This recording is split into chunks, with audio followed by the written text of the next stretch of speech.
version of the world's smallest version of the world's largest things. Plus, everyone knows how important Nobel Prizes are to scientists. Tonight, you'll meet the author behind the Ig Nobel Prizes. Slightly less noble achievements, much more entertaining. And finally, fart-proof underwear.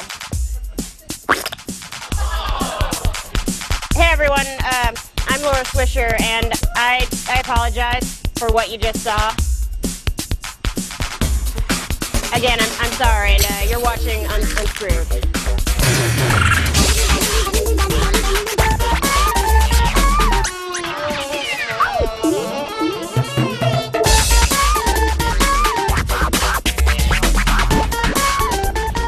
And here he is, a man who never wears any underwear. It's Martin Sargent.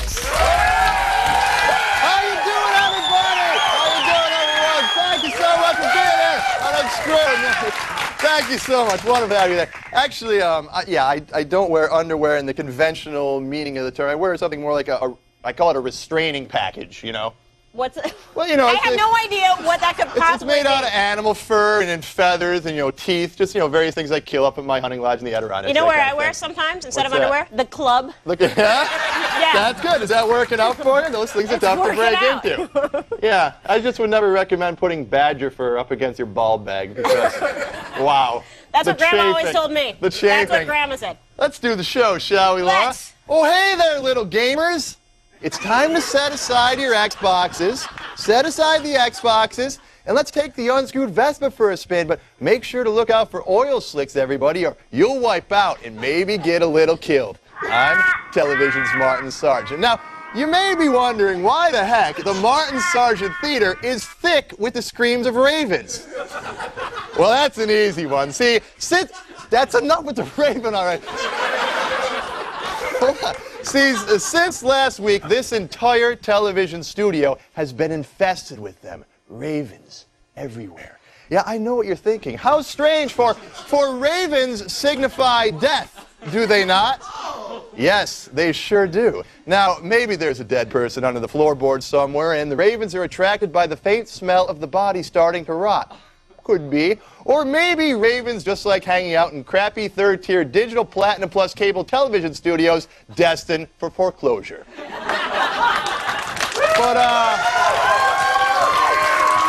you know what? Who really cares? Because the important thing is the ravens are here and they must be eliminated.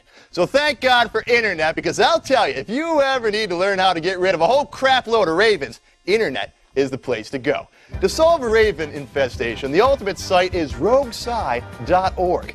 Just a quick perusal and you'll find recipes for homemade poisons, explosives, how to build guns, everything you need to know to permanently solve your raven problem, if you have one. Now, first off, I killed the ravens using meat poison with hydrogen chloride. Yeah, killed a whole lot of ravens too, but not enough, because as you can hear, many ravens remain. Okay, this would be the point when the raven is supposed to come back in, dumbass. Jesus. All right, next I thought about building a large bomb or creating a poison gas cloud to get rid of the ravens, but that might kill innocent people, and that's no good. No, what I need is an exterminator. So just before the show, I did one of them Google searches for raven exterminators, and I came up with one based right here in sunny Santa Monica, California. So let's go ahead and call her, see what she can do for old Martin Sargent, shall we? Okay, it's ringing. Hello? Hello, Raven Elimination Services! Hi, how you doing? This is television's Martin Sargent over at Unscrewed. Oh, yeah, you know, I'm a huge fan of your show. I love you! Really? Oh, yeah, you got a raven problem? Oh, I got one hell of a raven problem. Can you help me eliminate him? Well, I'll tell you, I can. Now, you don't always have to kill the ravens, No? Martin. What I do is I sing a special magic song, That sounds good, and yeah. they live on their own. All right, yeah, let's do it that way. Okay, let's try it. Now repeat after me. Okay. Oh, ravens, Oh, ravens, you can have my flesh, you can have my flesh, but you will never get my soul. but you will never get my soul. Now go. Now go. Get the out, raven. You are cowardly birds!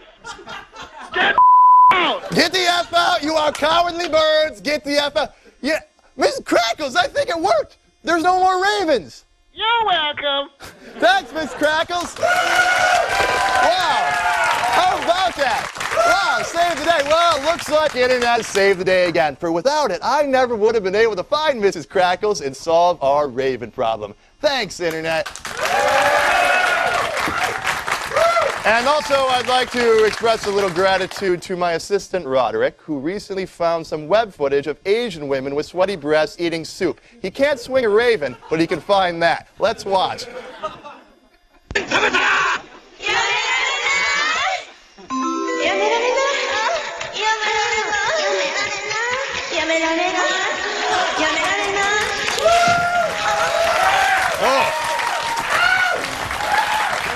Something like that gives me a powerful appetite. Wow, yumma numma na. Oh. Yumma numma na. Soup is good food. Yumma numma na. All right, let me tell you something, people. Yumma numma na. Oh, yumma numma na. Sorry. Can you do that? Can you do that some more, please? Yumma numma na. That's it. Finally, the ratings are going to go up. Let me tell you something, people. After we complete tonight's show, it will be placed in a display case in the Museum of Television Greatness. And in the coming years, so many people will come bear witness to its greatness that a new religion will form. And lo, that religion will be a faith not of peace, but of fire. Tonight we shall honor the bizarre, the mad, the seldom praised, and then we'll show you how to hide the smell of farts. Well, let's begin tonight by paying tribute to another great American.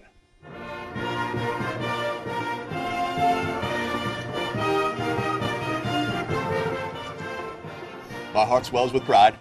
Tonight's great American is the curator of a mobile roadside attraction called the world's largest collection of the world's smallest version of the world's largest things. Here's Erica Nelson. How you doing, Erica? Pretty good. How are you guys? I'm great. So do I have that straight? Did I get that out? The world's largest collection of the smallest version of the world's largest things. You did it just absolutely superbly. Well, how curious. Whatever is that? Pardon? What is your collection? I mean, what is it? Well, it is, I go around the country looking for world's largest things like the big giant donut at Randy's Donuts. Mm-hmm. Oh, over at Randy's, sure. La Cienega, Los Angeles. Let's go on. And this museum of yours, it's located in your van, right? Yes, it's a mobile museum. So the museum goes with me wherever I go. What are some of the different types of the world's largest roadside attractions you've encountered and then collected in the small version? Well, some of them include monuments to wildlife of the area, like the world's largest goose in Sumner, Missouri, or the world's largest frying pan up in Long Beach, Washington. It's something that will set your town apart from anything else. Oh, it'll make somebody stop when they're going down the highway and go, hey, I got to go see that. You know, I heard that the people in Ohio recently found God near the interstate north of Cincinnati. Is that true? They might have. Here, what I want to know is, Erica, where can I find the world's largest 8-ball? The world's largest 8-ball? Yeah. Well, you'd have to be driving along a highway in the middle of Missouri. Missouri, huh? They got good 8-balls there, is that right? Well, it's not an ingestible kind. No. I don't know what you're talking about, actually. I don't know what you're talking about. So this museum of yours, this museum/converted 18-passenger senior citizen van, it shows off your handmade replicas of the world's largest things. Do people actually come up to you when you're in some sort of a rest stop and want to see your stuff? Oh, yeah. It's always on display. So whenever the museum is not moving, it's on display. What do you think? We got to run here, but what in your mind, you've been doing this for so long, what in your mind does your mobile art installation represent? It represents the best of Americana. It represents all those people who don't want to be just like everybody else and think of some way to make themselves stand out. And all these little communities around us that just go, hey, you know what? We're different. We've got a big, big chicken in our backyard. And that's why we think that you're one of the great Americans. Thank you so much, Erica. Keep driving down that road. For souvenirs from your favorite mobile museum and roadside attraction, check out worldslargestthings.com and become a member. All right, up next, we'll pay homage to karaoke, farting herrings, and God knows what else. The Ig Nobel Awards coming up right after the break.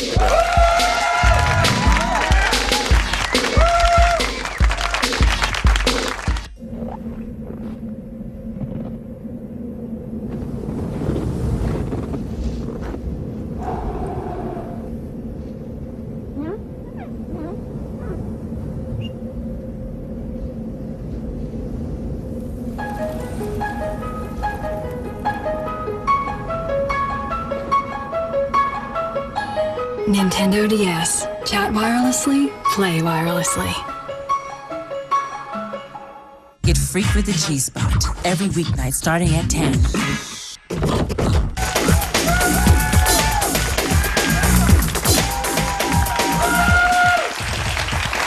Oh, hey, welcome back, everyone. My next friend is known for paying homage to some of the most bizarre research ever presented with a straight face. Here's the founding father of the Ig Nobel Awards and the author of the book by the same name via satellite from somewhere near Harvard, Mark Abrams. Hey, Mark. Great to have you on the program. So to win to win one of these Nobel Prizes, and believe me, I've won several, you must do some very great things. What must you do to win an Ig Nobel Prize? It's an odd thing. You have to have done something that first makes people laugh and then makes them think. And that's it. And what people think, that's up to them. So your website pays homage to all the recipients of the Ig Nobel Prize in the years past. Can you give us some examples of this, some of the research that were rewarded? Sure. I've been doing this since 1991. We give 10 a year, so there are quite a few. There was a prize given to the patent holder for the comb-over. Get out of here. Nobody invented a comb-over. Well, that's a separate question. They don't claim, in fact, they insist they did not invent it, they patented it. Very nice. So another one is karaoke. The guy who invented it actually won an Ig Nobel Prize. I think that's very much deserved. I think he should have won a Nobel Prize for inventing karaoke. Someday it could happen. Who was it? Well, you just saw a picture from, his name is Daisuke Inoue. He lives in Japan. About 1971, he invented karaoke. Anyway, he never made any money. This was maybe the only honor he's gotten. He came to the ceremony a few weeks ago here at Harvard, and we had 1,200 people in the largest meeting place at Harvard. We had a bunch of Nobel laureates. They're the ones that hand the prize. And we had a sort of magical little moment in history when the Nobel laureates sang a karaoke tribute to Mr. Inoue. Boy, that must have been a scream for all you Harvard people there. What's your karaoke song? I bet you go out there a lot and sing the karaoke. Oh, I have too many. The memories crowd my mind. All right, so one more we have time for. Takeshi Makino. What did he win an Ig Nobel Prize for? He also is Japanese. About 5 years ago, he won the Ig Nobel Chemistry Prize for his involvement with something called S-check. S-check is a kind of chemical. It comes in little vials. And he's a detective. People hire him to use S-check. Typically, suspicious wives hire it. He dribbles this little chemical on the underwear from the husband. And if the husband has been unfaithful, so goes the theory, his underwear starts glowing. Oh, my God. That's not available in this country yet, is it? No, in fact, in his acceptance speech, he said, "You're Americans, you don't have to worry. I have no plans to bring this product to the United States." Now, thank God. So, one more thing. You're talking about his acceptance speech. You have a little thing that you do if the acceptance speech goes too long called Sweetie Poo. What is that? Miss Sweetie Poo. We have the same problem every award ceremony does, but we keep things really short. Miss Sweetie Poo is a beautiful, charming 8-year-old girl. And whenever she feels somebody has talked too long, she looks up at them and says, "Please stop. I'm bored. Please stop. I'm bored. That's a great idea. Stop. I'm bored." Does anyone ever physically attack her? I'm bored. No, they've tried to bribe her, but nothing works. She is one tough kid. Hey, man, thanks very much for being on the program. Okay. Thanks for having me. Ig Nobel Awards, and to win a date with the Nobel laureate, check out improbable.com. That's what happens. If you win all these things, you can actually go out with a Nobel laureate. Go to ignobel.com for more information. All right, thanks a lot, Mark. Now, coming up, a man whose underwear may very well make the world a better place. Stick around.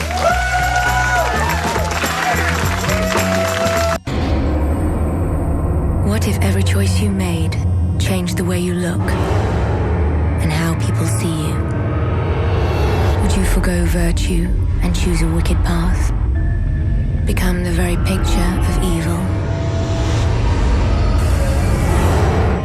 Decide your destiny. Fable, for every choice, a consequence. Rated M for mature.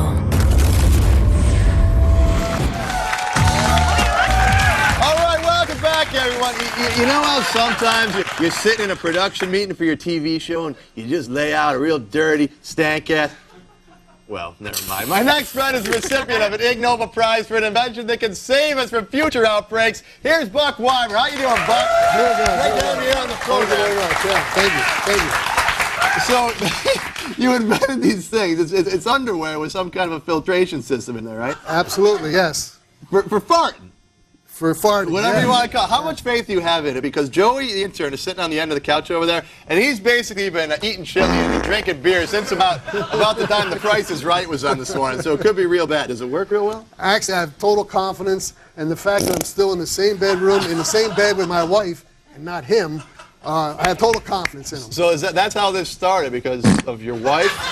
Yes. My wife has irritable bowel syndrome, Crohn's disease. Wow. And when it flares up, she has a very difficult time digesting tryptophan, which is a protein, one of the 8 essential amino acids. I thought that was the stuff in turkey. It is, but it's in almost every food. And it's hard to digest, and when you don't digest it, you get a bad smell. All right. Pardon me, I'm going to just squeeze over here a little bit. I hope you don't mind. I don't mind. Okay. Is your wife watching? I've clearly lost control of the machine. I've clearly lost control of the machine. How many years have you and your wife been together? 35. And how many years since you invented this thing? 2001, you won the Ig Nobel Prize. Has the relationship really flowered in the past 4 years? Yes, it has. Yes, it has, believe me, because she spent a lot of time making me a long sufferer. Buck, what did you put into things that actually makes it work for someone like Joey or your wife? They're made out of airtight material with elastic around both legs and around the waist. And then in the back, around the tush area, I have a hole cut out of the material, covered with ordinary porous material, sewn in the shape of a pocket.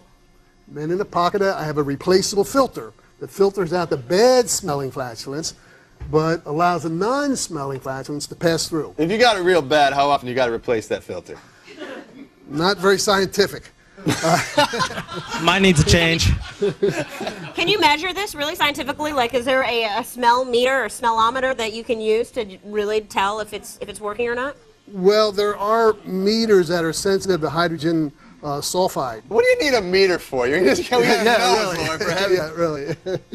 But you actually can measure certain gases, not all of them combined, because everybody's digestion is different. This one's off the charts, by the way. You guys can't. Well, we got to run here. How much do those things cost, Buck? They cost $24.95. That's good value. That's good value. A bargain for sure. Buck, thank you so much for being on the program. Pleasure. And if you want to buy some of his special anti-flatulence underwear, head on over to his website, under-tech. That's TEC.com. Get out of here, Joey. Yeah. Ow!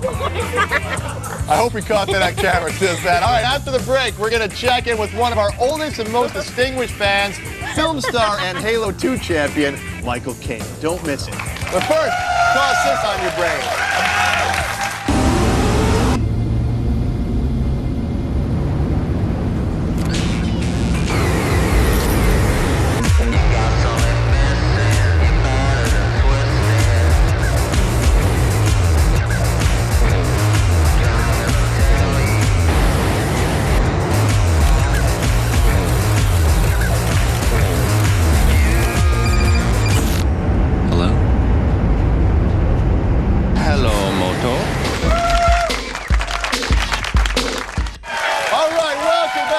Thank you very much. Thank you. Now, over the years, we at Unscrewed have talked to a lot of people. People distinguished in a very wide range of fields. But perhaps the most distinguished of them all is the film legend, Michael Caine. So without further ado, let's go ahead and ring him.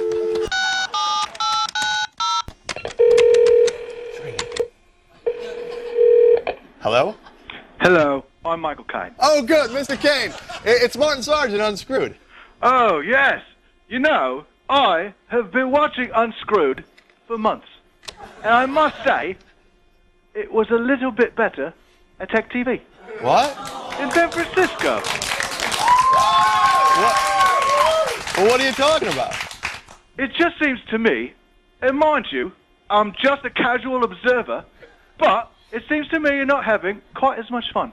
Well, no, what do you know? You're just some kind of a knight in movies or something like that, man. Come on. Well, it's a good point. And what I want to say to you is you should leave it and come with me on a cruise to Ceylon, where you can live with me on my tea plantation. Really? Yes. Are you serious about that? Yes. You know what? I'm going to take you up on that. Yeah, I would love to live on your tea plantation in Sri Lanka. But pretty well good then. I got a couple demands. Is it all right if Swish comes with me? Absolutely yes. All right. How about my intern Joey? Can he come? Cheerio, yes. All right, Joey, you can come too. How about the ambassador of gay? Is he okay to come too? Bloody well, yes. How about, can I even bring Ricky Kang? Bloody well, yes. Can I bring all of my extremely talented, in some cases very hot writers and producers? I would like you to do Well, that's great. Everybody to We're the tea plantation.